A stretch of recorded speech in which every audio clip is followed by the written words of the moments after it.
If you are listening to this, it means you have chosen to sit with a voice that learned how to hold a wound until the wound learned to speak. I will not give you a tidy name at the start because names tidy things that are not tidy. My history is not tidy. It is an accumulation of small violences, of ledger entries and quiet compromises. My father died on a weekday that someone later decided to call an accident. The papers wrote the phrase as if a phrase could rearrange a life. The contractor's ledger closed, the payouts were made, the condolence bouquets arrived in polite procession. The man whose choices bent bolts and budgets until someone fell, he smiled on television, described the event as a terrible but unavoidable occurrence, and the city moved on. They did not have to look at the ledger to see why. I learned early that archives are not about memory, they are about control. They collect what people prefer to forget until the moment someone needs proof that the forgetting was deliberate. I worked among those files, learned to read the gaps in reports, the marginal jots that mean more than the headline. Something in me sharpened there. A grief that could have made me faint instead organized. I traced invoices and found the faint ghost of my father's company in a chain of phantom subcontracts and ghost vendors. There were transfers that did not belong on public records, signatures that matched the names of men in power. If you know where to look, a whole empire of convenience becomes visible like a bone under skin. I did not go to police first.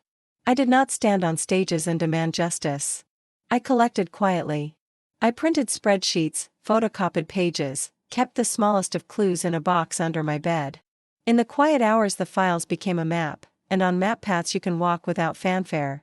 People who think justice is a shout do not understand what a whisper can accomplish if it is precisely placed.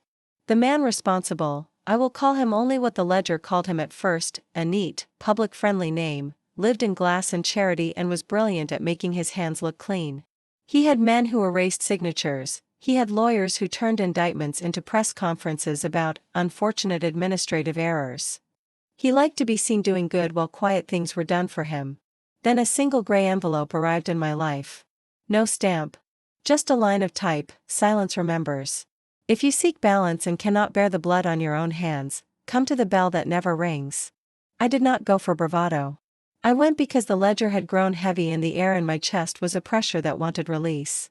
The address they gave led to a chapel that no longer invited worship, a hollowed building where the bell hung broken and the rope had been cut. Inside, 6 strangers sat in candlelight. No names. No phones. A woman with small hands told us the rules. Write the name you want erased and the way you want it done, seal it. Draw a name at random. You do the task someone else wrote for you, and someone else does the task written for you. No testimony. No admission. The exchange is the point. Break us and you disappear. The notion is obscene and precise. It felt like someone had wrapped wrath in accounting terms.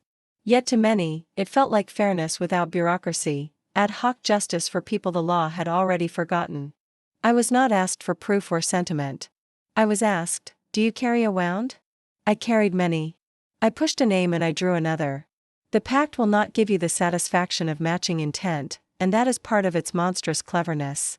The first transaction I participated in was small compared to what would follow. Harriet Vale, a professor who had stomped over careers and claimed work as her own, the pact's instruction was ruin, not death. I exercised the tools I knew, an anonymous tip to the right journalist, an old email dropped into an inbox that was curious enough to verify and loud enough to publish. Harriet's career went bright to ash in a month. The man assigned to do my first request vanished, found in his pool, police baffled. The world labeled him an accident. The pact had done its job. Once you taste the efficacy of being an invisible agent of ruin, there is an ease that rushes through your blood. It is not pleasant to admit.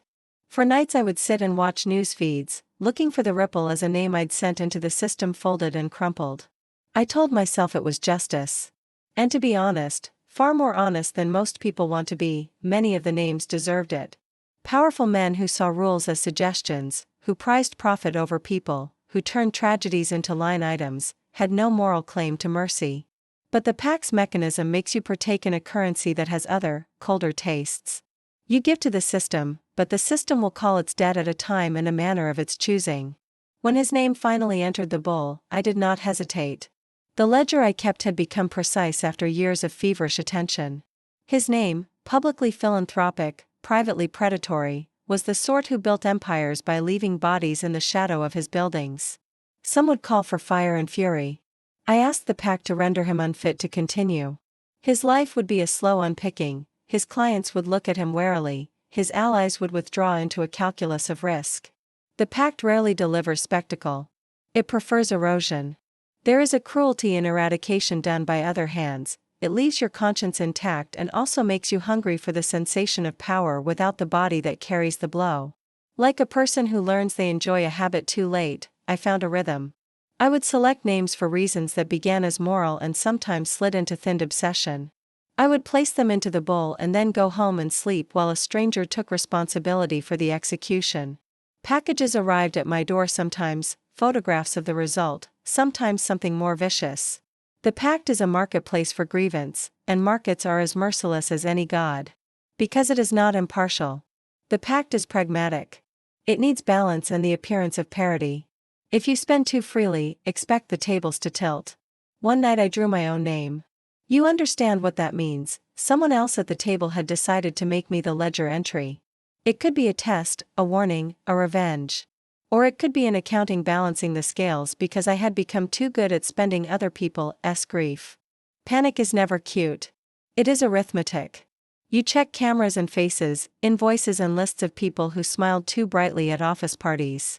You find the weaknesses in your life, places where your name is printed eternally on receipts, the small documents that become the instrument of your undoing. The pact sent me a photograph later, taped to my door, my father smiling in an old Polaroid. The caption in the margin a line in someone else's handwriting, silence consumes what is owed. That line is not a threat so much as an accounting of principle. The pact does not bargain. It notices. It collects. When terror becomes practical, you learn to plan. I began to manage how visible I was to them. I collected names and left a trail that might confuse but would also teach me the rhythms of the people who carried my debts. I rehearsed plausible excuses for being out at odd hours, created alibis layered with other people's mundane mistakes, and cultivated relationships with those who make a living in ruins, fixers, disgraced operatives, those who have learned how to do the undone. Sometimes the pact assigns, sometimes they accept a volunteer who wants a thrill. The system is absurdly efficient because it rarely requires your consent to use your grief as a commodity. I do not want to romantically paint my actions. The truth is, there were nights I wept with disgust for what I had become. The ledger had not soothed the hollow in my chest. It hollowed me further. Being the executor of balance is addictive in the way that a clean ledger can be, a simulation of control. But moral rot settles quietly. The person you wind up becoming is often the person the ledger needs to continue operating. You are useful while you are crisp and sharp and needful, and then you are expendable. He began to change not by headline but by tremor. This is how you know the pact is at work. The cracks are private. His drivers began to look pale on the phone. His assistants reorganized schedules that made him miss dinners. He stopped taking the same route home. The smudge in his day became a worry that grew like mold, insidious and unseen until it eats through structure. You can watch a man lose his anchor and not know you are the wind. The day a dossier arrived at a reporter's desk with no source named, the city began a gossip that would not be denied. Old contracts were reopened. Offshore lists were traced.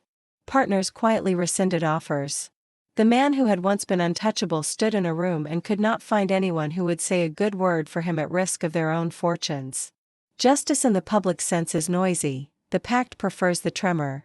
The tremor wakes the system and the system trembles back. I had thought, in my neatest fantasies, that beyond the ledger I would find a piece my father's absence had cut from me. I did not. What I found was a new ledger. The pact asked for more when I could no longer be governed by modest asks. I became both predator and prey. I drew my own name in a season when I thought I might be clever enough to avoid that calculus. The people who had been given my ruin had become a network. They were not purely monstrous, they were precise and pragmatic. They rationalized the use of grief as a tool for what they call balance. But balance has a language that translates to the removal of self from the field. There is a resignation that coexists with rage. I learned to move inside both. I created a second ledger to bequeath, a list of names for someone to find if I ever could not write them again.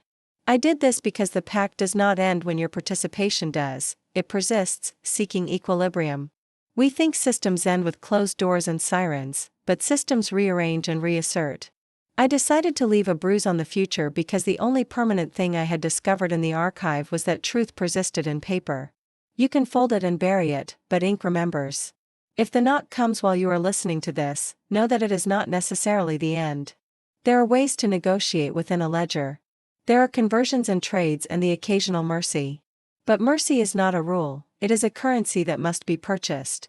I would tell you I regret certain names I sent spinning into darkness. I regret the ease with which grief became convenient. I regret the nights I loved the hum of the city's fractures on my chest. But regret does not resubstantiate the dead, and in a ledger, a regret is just another line item. If this recording is found after I am gone, if my voice becomes a file among files, then perhaps the ledger will have another statistic to feed its appetite.